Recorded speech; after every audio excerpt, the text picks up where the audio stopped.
For more than 50 years, the United States had a policy aimed at isolating the government of Cuba. For roughly half of those years, UN member states have voted overwhelmingly for a General Assembly resolution that condemns the U.S. embargo and calls for it to be ended. The United States has always voted against this resolution. Today, the United States will abstain. Bueno, lo que ha sucedido en las Naciones Unidas solo es positivo para el régimen castrista. La administración Obama ha traicionado el espíritu de la democracia norteamericana porque ha conspirado con las demás naciones para contradecir la voluntad de su Congreso, donde una mayoría de republicanos y también demócratas le han recomendado no levantar el embargo a Cuba. Lo peor es que para lavarse las manos, como ustedes vieron, optaron por la abstención, porque imagino que desde el punto de vista estrictamente legal y diplomático y del raciocinio, resulta una contradicción votar en contra de la política de tu propio país, porque lo que ocurre ahí en la ONU es que hay una resolución contra la política norteamericana. Estados Unidos dice, me abstengo, ¿no? Hubiera sido ya el colmo de la locura decir, me condeno yo mismo, ¿no? No será la política de la administración, pero sigue siendo la política del país porque así lo ha votado el Congreso, que se supone, primero es el representante más directo de la voluntad popular y además se supone también que es el legislativo, es decir, el encargado de dictar, de hacer, de escribir las leyes como la del embargo, ¿no?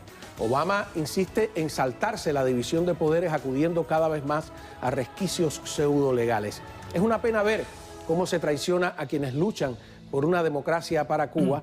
Y es lo mismo que pasó en Hungría, de donde acabamos de llegar tras la conmemoración o las conmemoraciones por el 60 aniversario de la invasión soviética a ese país, que como nos dijeron muchos húngaros, pues también fueron traicionados por Occidente, que cerró los ojos ante el atropello comunista soviético. Lo mismo que ha pasado tras la invasión rusa a Crimea, un hecho que nos señalaron demuestra la actualidad de estos peligros. Así que lo vamos a ver inmediatamente y bienvenidos al Espejo.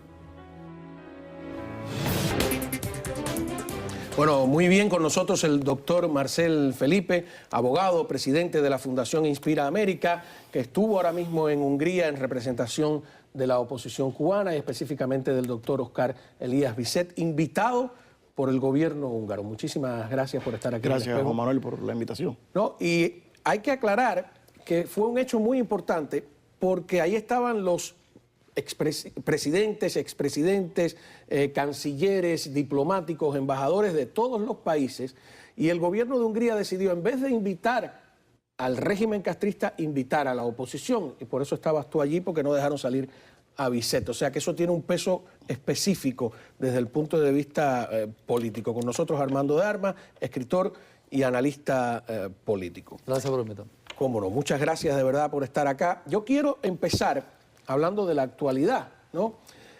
Con una imagen tuya que me llamó mucho la atención en esta marcha de las antorchas que se hace en Budapest, y que tú me expliques quiénes son esos que están en el camión, porque tenga que ver tal vez con Crimea, con lo que estábamos hablando. Ahí estás, Marcel, explícame. Bueno, acá había una marcha después del evento, uno de los eventos principales, donde se estaba recreando toda la rebelión de los estudiantes del año 56. Y liderando la marcha estaban estos camiones con estudiantes húngaros de Ucrania, es decir, de los exiliados húngaros en Ucrania que se han quedado y han hecho su comunidad allá. Y nos pidieron, como éramos cubanos y Cuba todavía no era libre, que nos montáramos ahí con ellos y que lideráramos toda esa marcha.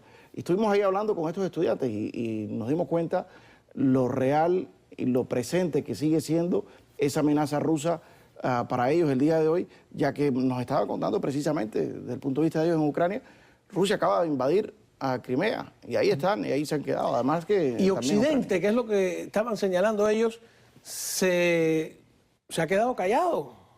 Como se quedaron callados, o por lo menos no hicieron nada cuando la invasión soviética de 1956, y como no están haciendo nada ahora con Cuba, parece haberse aliado. O sea, lo que pasó hoy en la ONU es un respaldo tremendo al régimen castrista. Estaban felices O sea, era todo el mundo aplaudiéndolo, ¿no? Y ahora resulta que los exiliados o los opositores o los demócratas somos los malos que queremos echar a perder la buena voluntad de la fiesta. Es una cosa de verdad horrorosa. Pero una cosa, así mismo sucedió también en el año 56, cuando ellos lograron tener brevemente una independencia de la Unión Soviética. Pidieron a todas las democracias occidentales que lo reconocieran como un país no alineado al bloque soviético. Y todo el mundo permaneció en silencio, callado. Ellos dijeron, queremos salir del Pacto de Varsovia, queremos unirnos a Occidente. Y se quedaron ahí totalmente callados. ¿Cómo lo ves? Bueno, esto de hoy es realmente una vergüenza que no me asombra desde el punto de vista de la administración Obama, que aquí en este mismo programa lo dijimos el mismo 14 de diciembre que se declaró el restablecimiento de relaciones. Me asombra desde el punto de vista de la nación norteamericana, me asombra desde el punto de vista internacionalmente, inclusive una nación que vota en un organismo internacional o que se abstiene de votar a favor de su propia ley, desoyendo, faltando el respeto al pueblo norteamericano, que en definitiva habla a través del Congreso. Es decir, que eso es lo nunca visto, ahora le llaman un hito histórico, porque Obama es el presidente más historicista que tú puedes imaginarte, y todos son gestos históricos sin mayor relevancia, porque en definitiva algo realmente histórico sería la toma de una ciudad, el derrocamiento de un régimen militar o una dictadura.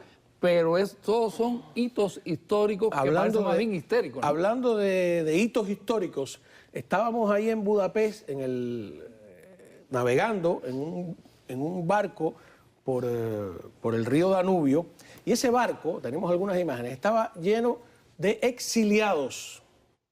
Estamos viendo, exiliados, porque 200.000 húngaros tuvieron que irse del país, prácticamente fueron expulsados. Ahí está Marcel Felipe hablando con ellos, uno de ellos había escrito un libro.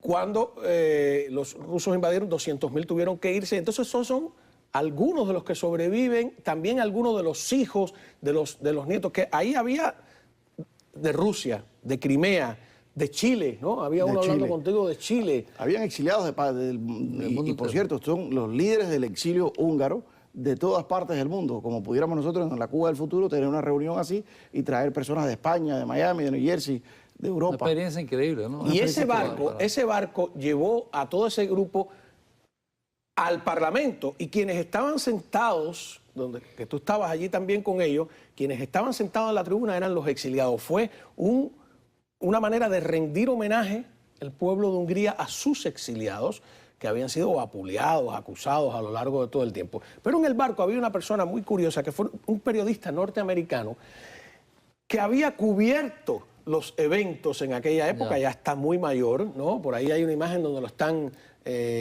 ayudando a bajar, ¿no ves? Lo están ayudando a bajar hacia el Congreso. Él también estuvo sentado en la tribuna.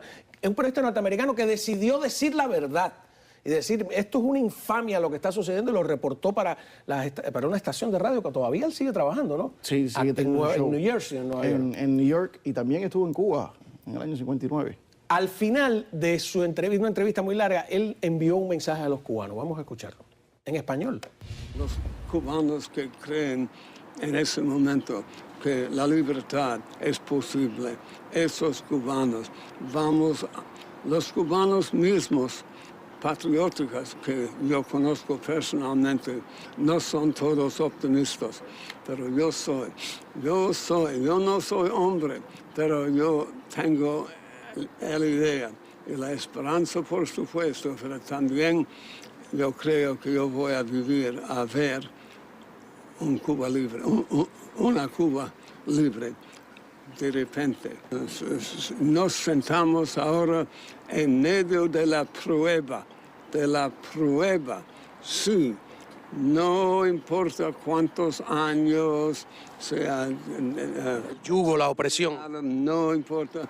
Cuando la libertad viene, se puede apoderarse, se puede... Nadie detiene ese flujo de libertad cuando viene. Exactamente. Bueno, cuando regresemos, más mensajes de esperanza desde Hungría para la oposición cubana en medio de lo que está